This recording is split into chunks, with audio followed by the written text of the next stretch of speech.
And yet another tornado was confirmed in Middle Tennessee today, adding to what already is being called a record-breaking severe weather month and truly year.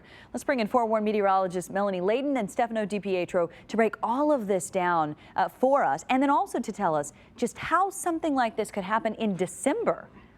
It certainly just has been a record-breaking severe weather outbreak and a severe weather season here in the mid-state, Melanie. Yeah, so let's get some of the numbers that we've been talking about.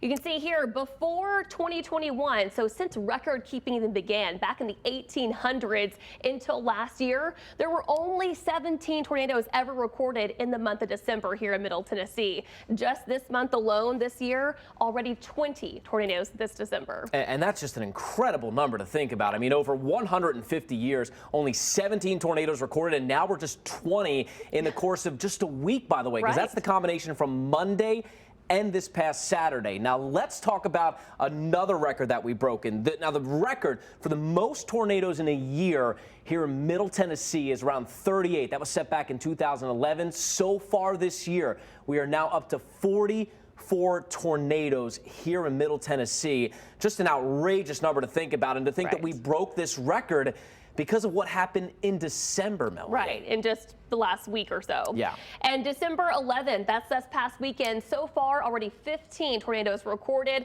I think this is going to be pretty much it, unless the National Weather Service sees something, pretty big on their radar. Yeah, that should pretty much be it. That means this is the top 10 largest outbreak that Middle Tennessee has ever seen, ever. And we'll shore up those numbers, obviously, in the coming days. But the big question is exactly how did something like this happen? And it all really talks about just how warm it was, abnormally warm for the month of December. And you can see that warm air coming up from the Gulf, and then this front came through, Melanie. Yeah, and as that front came through, all that cold air clashing in with this abnormally warm air, that's what sparked all those thunderstorms and eventually those severe storms that spawned off so many tornadoes. Yeah. So and then even afterwards, the big drop in temperatures too with that cold air. I think you noticed that behind all of that. So the real thing here is just it was so abnormally warm that when that cold air came in, that's why we had that big outbreak here in the mid-state.